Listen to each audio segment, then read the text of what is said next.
talk to us a little bit about that and what you guys have found in spring with these upcoming guys. Well, the biggest question mark we had going into this spring was at quarterback. We had, our starting quarterback for the last 2 years. And so, we had a kid that was with us his freshman and sophomore year, Xavier Williams, that left and went to St. Stephen's. He didn't want to, wait around. He wanted to play as a junior. So, he came back, and we also had a kid, Diego Cantu, that was with us. Obviously while Xavier was gone, and he was our starting JV quarterback, and then we brought him up last year, got him in some varsity games, and so, they were competing, and Xavier just did a great job of transitioning from, small ball football at the lower level, 2A, 3A level with St. Stephen's, and then, coming against our guys, we're very fortunate. We got 3 legitimate D1 kids in the back end, so the speed of the game was a lot different than what he had been used to all last year at St. Stephen's. So he really improved. Every day was just, you could see the growth and progress he was making, and then the last 2 weeks we gave him the majority of the reps, because the first 2 weeks we tried to keep it fair and equal, but he just showed a little bit more in terms of having the potential to be the guy, and we felt like if he had gotten more reps over the last 2 weeks of spring, then he'd be able to perform at a higher level when we had to play Riverview, who's another 8A powerhouse. So we just wanted to make sure that it was a gradual acclimation for him, and he was having a chance to grow and progress. So he did that. So that was one question mark that was answered. Sajel Hickson is a 2021 running back, played last year as a sophomore in the slot for us, and some tailback. We had 2 seniors that carried most of the load at tailback. So quarterback and tailback were the question marks. Sajel had a great spring. He ran physical. He ran behind his pads. He still was able to have a little bit of shake and elusiveness. His off-season commitment was definitely evident throughout spring, because he had gotten a lot more powerful, and his strength increased big time. So those are the 2 skill positions that we had questions about.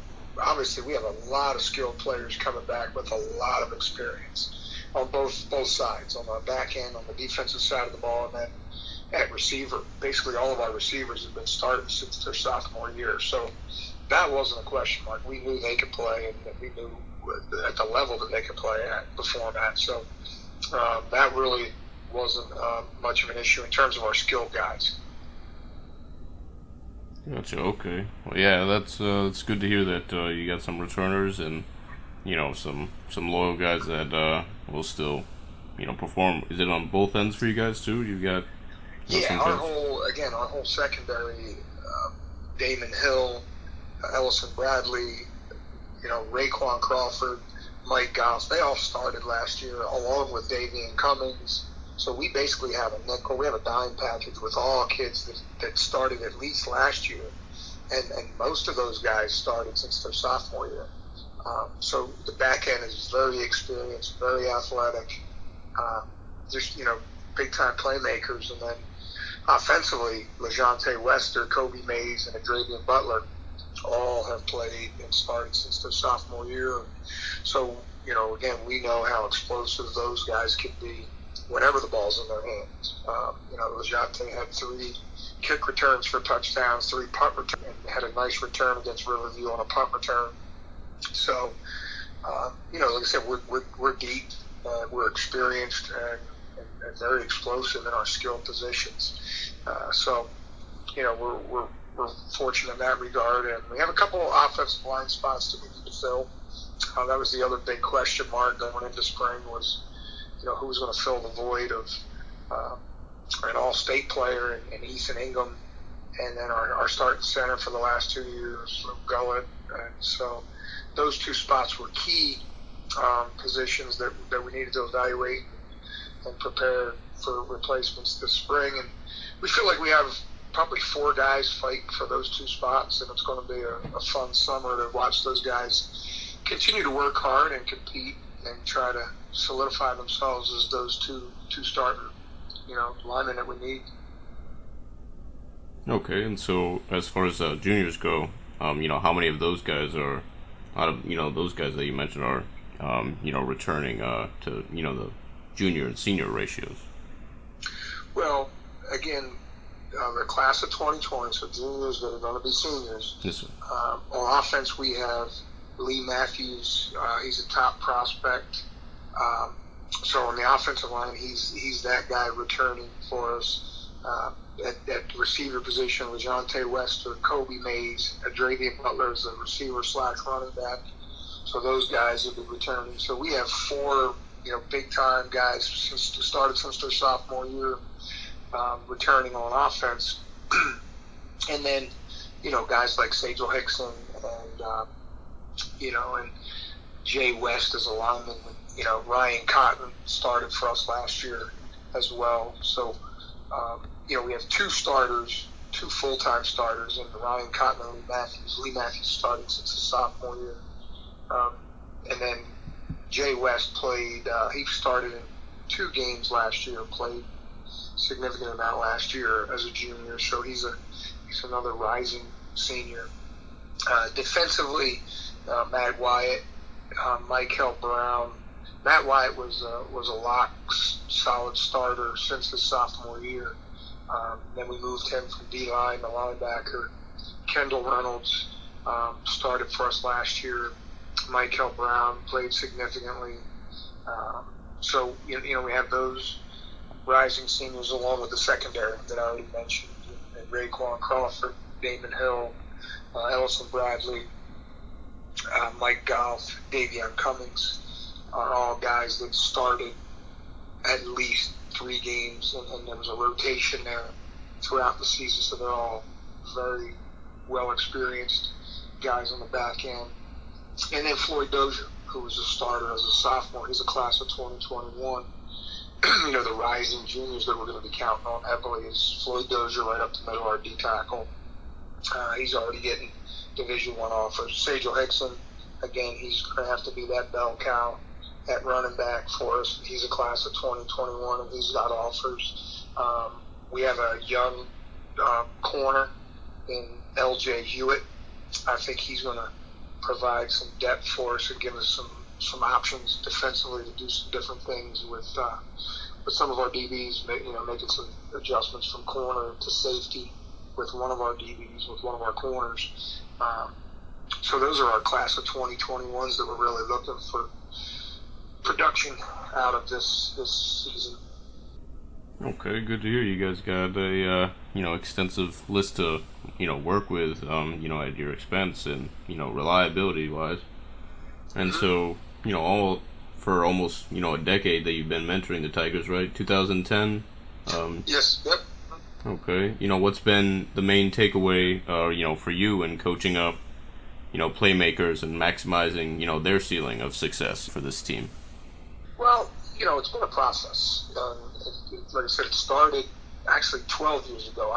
Raymond Woody was a graduate of Palmetto. Obviously now he's with Willie Taggart up at Florida State. And so he basically knew my background as far as what I did. I first came to Florida, I went to Southeast. And the reason why, I've always been an underdog kind of guy. And so, when I moved here in 90, Manatee had won 4 state titles, and Southeast never got one. And so that was my decision, was I wanted to go there and help Southeast get a state championship. So we won 2. We were a state runner-up another time. And so that was pretty much what Woody, approached me about, was the vision, the dream, the goal for his alma mater. And it's nothing. He wasn't selling me on something I didn't know. He basically put it point blank. He said, Coach, if we can get the Palmetto kids to stay at Palmetto, it's a wrap. We will be the most dominant program in the area, blah, blah, blah, blah, blah. So we've made strides, huge strides in that regard.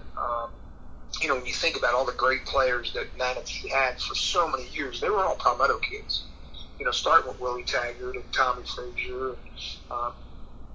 So that was the key. And so it's been a 12-year process. And like I said, now, do we still have, like Keon Fordham was probably the only one out of the 2019 class. It was a Palmetto kid that went to Manatee. So majority of the kids are staying at Palmetto, and you're seeing the success translate to the field. And so it's rewarding to see that the kids have bought into our program. That it's basically, there's been so many firsts throughout the 10 years that I've been the head coach. Palmetto had never beaten Southeast 3 years in a row, let alone 5 years in a row. Palmetto hadn't won a regional championship since 1986, when we did it in 2011. So, I could give you a long list of firsts for Palmetto. Sarasota never beat Sarasota, not even 2 years in a row, let alone, I think we beat them like the last 6 years in a row. So it's just things like that just haven't happened at Palmetto before. So that's the exciting thing, is to see, the dream and the goal and the vision that Woody had when he brought me here. That's what he sold me on, and to see it, starting to come to its fruition. And we're right there.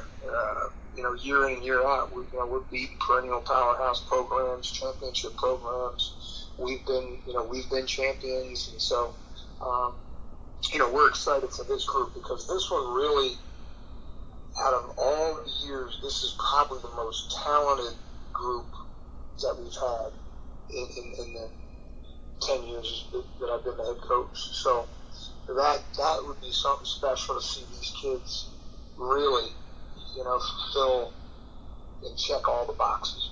Beat Manatee, beat all the local powerhouses, go on and make a deep run and then win another regional title. And, because like I said, that's never happened before. It's, it was like there was a regional and state championship in 75.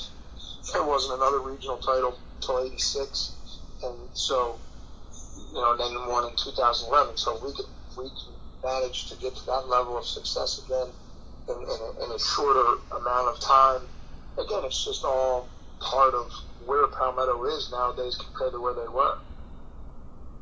Yes, sir. Yeah, putting all the pieces together and hanging with the best, and it's just the end goal is obviously a title, and to overcome that, contending, class that you're in. So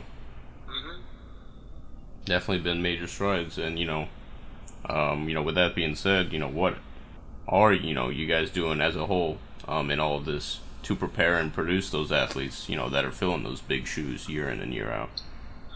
Well, even when we first, when I first came here with Coach Woody, Palmetto was a 3A school.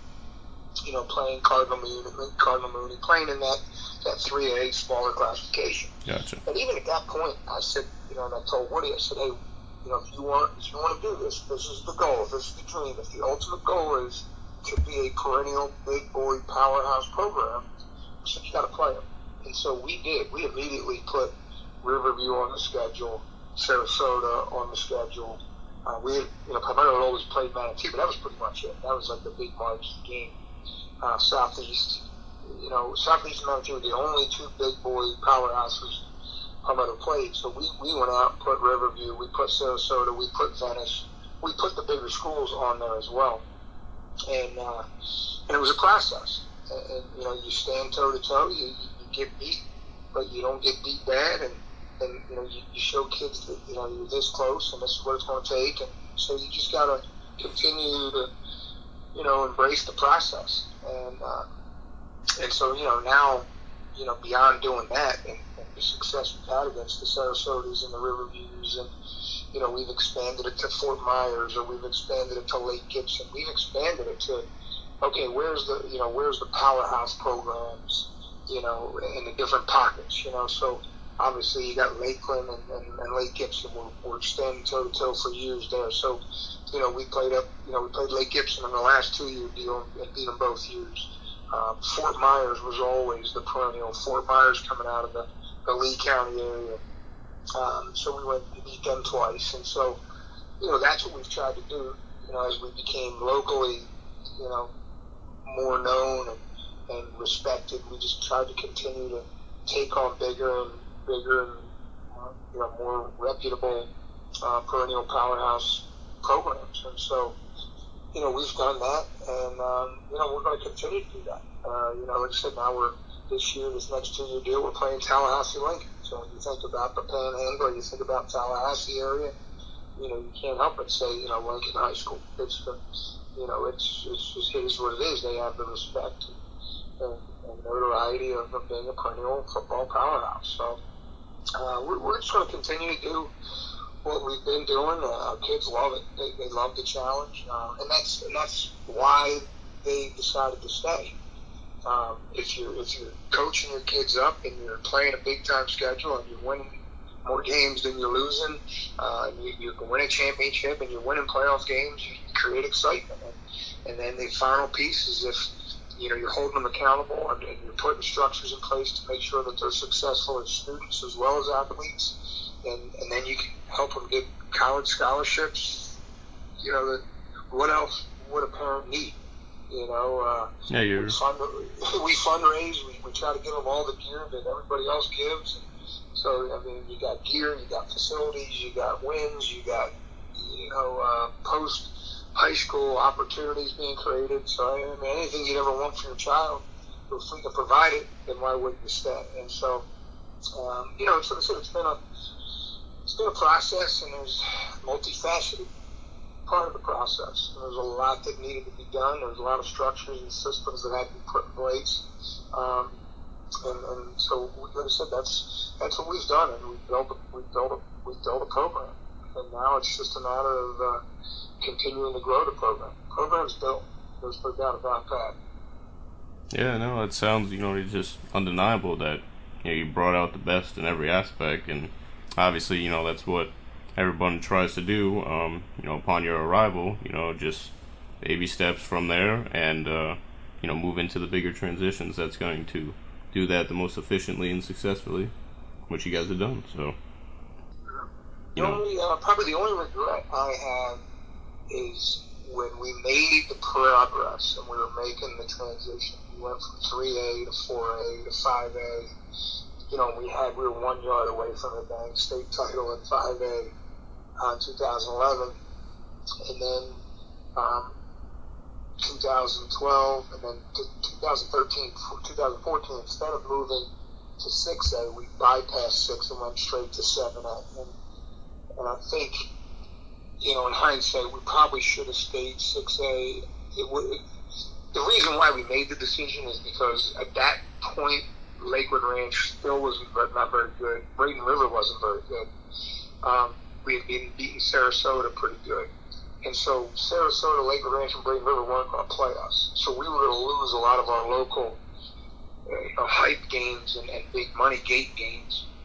And so we made a financial decision. And I wish we would have just had to sell extra peanut brittle or whatever and went to 6A, because I think we deprived our kids in the community of more championships.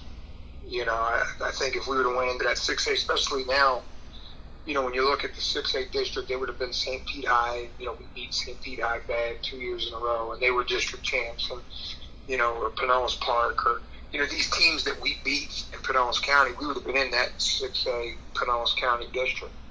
And so, ironically, now it's nice that we're dropping back into that 6A.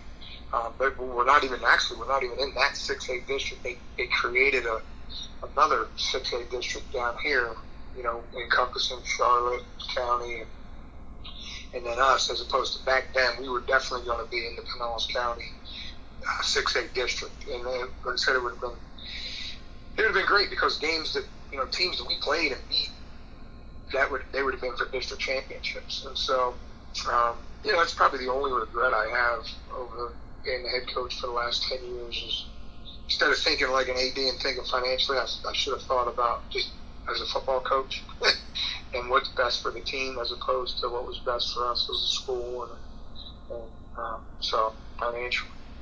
Yes, sir. But when you reflect and look back on that, at the same time, you could think about, I guess, the adversity and the things that extra, down the line they had to push through, to get through some of these, mental obstacles. And, that speaks, volumes to at least, what you guys have accomplished, thus far, even in those situations. Yeah, no doubt. Big picture, it was great for our growth and development, no doubt about it. To be able to compete at the 7A level the way we've had over the last 4 years, but it's just, I guess, the recognition of championships. You know, the community and the school and those kids didn't get a chance to have, but they were definitely, it was definitely a very valuable experience for us to where we are now. So that's understandable for sure. You guys, more than anyone, definitely bear a big weight on your shoulders, especially for a staff that doesn't play in a single game. At the end of the day, the players are playing, but and then that kind of ties in with just lastly, as the record goes to show, since your arrival, you've only had one negative season. Was that 2014? And so. Actually, we were 5-5 in. So we've never had a losing season. So we were 5-5. Okay, there we go. I want to say it was it 13 and 14? 13 and 14. Yes, 13 and 14. I think we were 5-5. Yeah, and then neutral season. And those are the seasons that I was saying that if we had that was the year we beat St. Pete High 2 years in a row. We beat Fort Myers 2 years in a row. So those are like Fort Myers won the dang regional championship in 6A. We wouldn't have played Fort Myers until the regional championship. And like I said, we had beat them, handily in both of those games we played. So technically, when you look at spring and fall, we were 7-5, 7-5. And like I said, some of those wins were against 6A teams. So we could have gotten the Venices off the schedule, and then we would have played 6A football. And so, I see. That's, like I said, that's the regret of those two average seasons, if you will, being 500, or 7-5.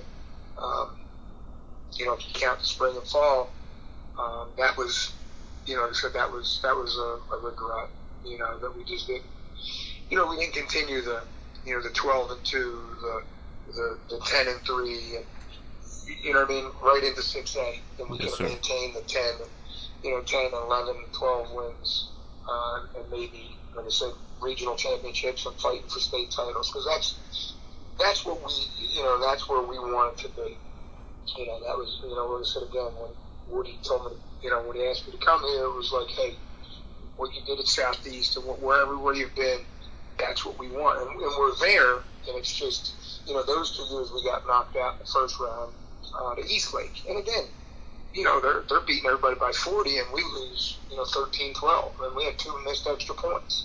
Held them to a touchdown and 2 field goals, and they're averaging 40-plus points a game. So, again, is that one of those moral victories? Well, if we had had 2 years of winning championships, maybe our kids are even more confident the following 2 years having to go in and play those teams in the 7A playoffs, But like I said, it was just, again, it was part of the growth. It was part of the experience for our kids to do what they did. It was just, again, a credit to them and the coaching staff. And, like I said, it would have been a little bit more seamless, in my opinion, if we had gone to 6A and then jumped to 7A. I gotcha. Well, hey, adding on to that, from the last subject, what lengths, have you guys gone to keep that, winning mentality thriving, with those playmaking guys, who are helping getting, the main job done? Well, it's not even, we don't really have to say much. I mean, the state of Florida, us, along with a few other schools, they changed the dang playoff rules for us. So that's satisfying for our kids alone to know that, hey, we caused this. When we were, there was 2 years in a row, we were 6-4, 6-4. Again, now you factor in spring and fall classics, we were 8-4, 8-4, and didn't make the playoffs. You know what I mean? And our 4 losses had a combined record of 37-3, and that's, us. I think they used Tallahassee, Lincoln. I think they used Miami. Either Carroll City or Jackson, or maybe even both, to where you can't if there's 3 teams in a district like us, Braden River and Venice, you know what I mean? Literally, that was our 3 losses. Venice was undefeated. Braden River was, 9-1, and Charlotte was 9-1, and they only lost to Venice. You know what I mean? So it was like, okay, you lost to Venice, and then you won the rest of the games, and then it was us. And so, that was the state of Florida. I was like, well, this is crazy. Palmetto 6-4 is way better than a 4-6 team that's a runner-up getting an automatic bid in another district. And so, that was part of our kids. You didn't really need to remind them of it. They knew. They knew they'd been there, done that. And that's the reason why they responded the way they did these last 2 years. Going up to play Pinellas Park. But this last year, they were 10-0. They won their spring, won their fall. So they were 12-0. Not only hadn't they lost, they were never even down in a game. Our kids weren't intimidated by that because, again, they know we've been there and done that. We played in Pinellas County, prior to playing Pinellas Park in these last 2 years, and we beat everybody we played except for East Lake and stood toe-to-toe with them when we were still, probably a 5A school. We really weren't even, had no business being in 7A. So that was the confidence that the kids gained, and we were able to, just jump on Pinellas Park 38-7. So again, it's just the confidence that comes from, even though you're not winning championships, when you're putting together seasons and you're putting up wins the way we do, you can't help but just see the facts for what they are and gain confidence from it.